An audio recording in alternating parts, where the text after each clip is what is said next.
Okay guys, let's take a look at your joiner. Let's take a look at tuning it up and using it. A joiner has predominantly two purposes. While it does other things, it's designed to straighten and flatten.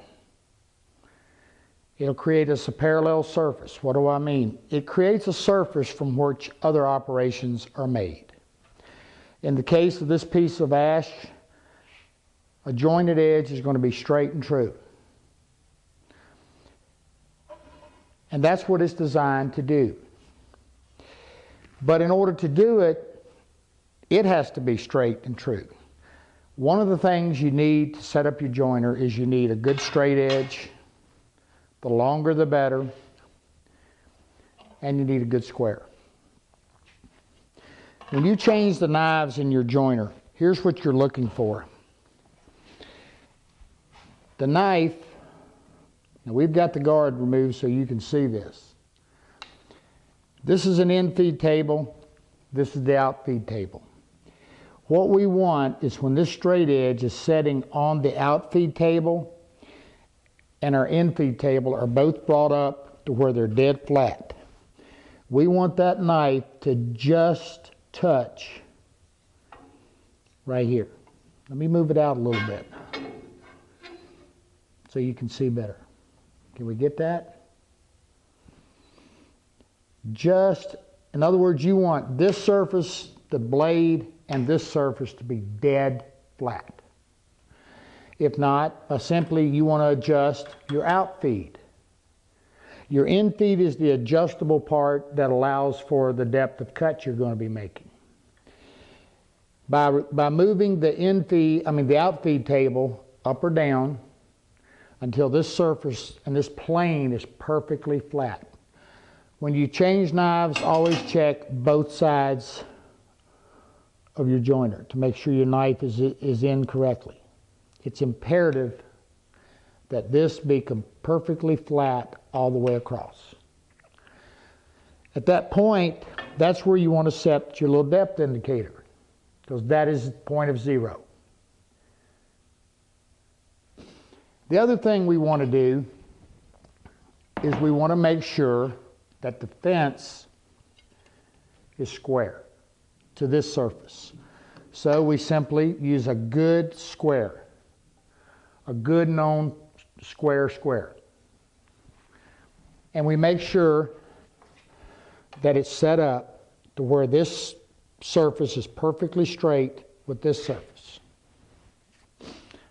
With that done, we can now set our stops so that when we move our fence, we can always come back to a point of zero.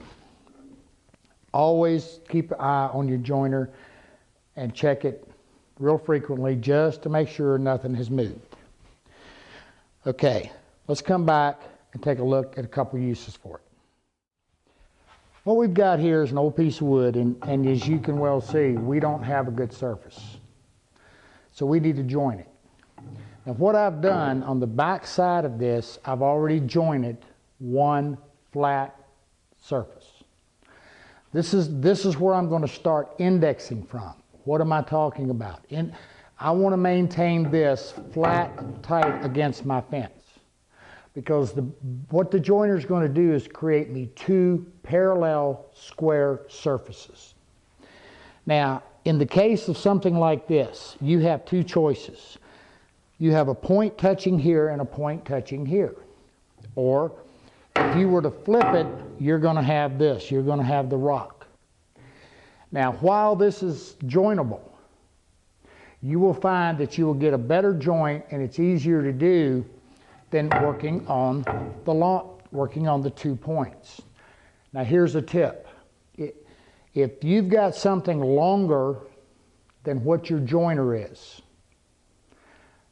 what you want to do, and we're going to show you this, is to take down this point, flip it, take down this point until we can, as best we can, get it setting flat as we can across its length. So that because what would happen is this moves out past, because of the dip in it, it's going to start dipping down. and it's going to be difficult to get a straight edge. But if we take the two ends off, it's a lot easier. Let's take a look. Now, we've got the guard removed again so you can see this. Here's something else. Use push sticks. See that thing right there? It'll gnaw you up pretty good, boys. Got news, and gals, got news for you. Let's take a look.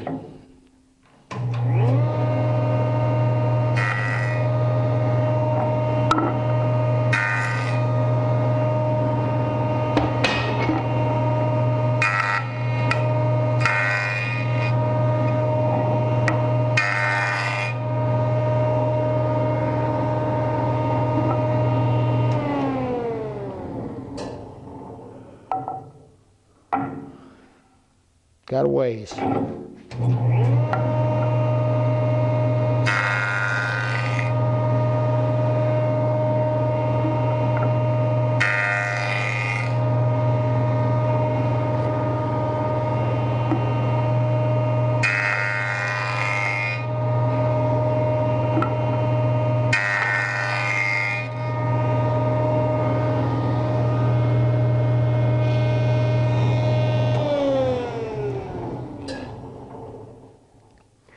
Now, I do not have a perfectly straight edge, but what I do have is I've removed a lot of the arc.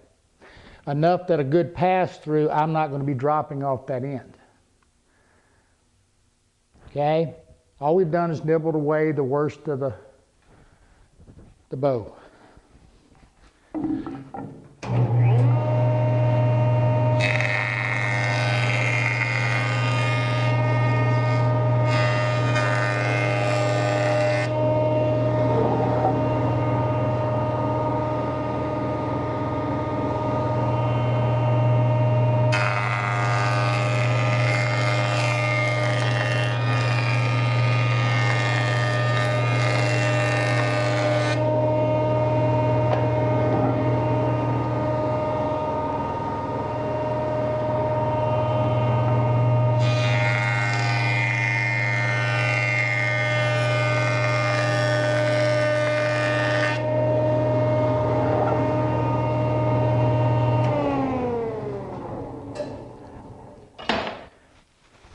Now the joiner has done its job.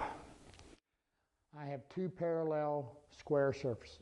Now at this point, there's really not much more I can do with the joiner. But what I want to do, if I want to use the table saw, I'm going to put this flat side down. I'm going to put this to the fence. These are my indexable points. On the other hand, if I was going to use my planer, this would go down, and I would plane the top to create a parallel up here. Joiner's not going to do that. Once it's straight, it will remove an equal amount of material if you want to use it for sizing something. But it's not going to differentiate. It can't take off, you know, a quarter of an inch here and an eighth of an inch here. It's not designed to do that. It's designed to do exactly what we've done. Here's a tip. If when you joint the piece, you get a snipe. What is a snipe? A snipe is a little, where it takes a little more off the end. And it's not giving you a perfectly true straight surface. Try raising your end feed table just a little bit. That's an indication until the snipe is gone. That's an indication that your outfeed table, rather, I meant to say outfeed, sorry. Your outfeed table is just a little bit too low.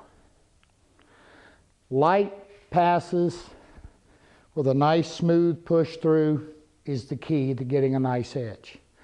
Again, the joiner's designed to give us a straight true edge that other operations are then worked from. In the case of this ash, to run it across the joiner and get it flat before planing it, it's a smart thing. I'm Charles Neal. Catch you later.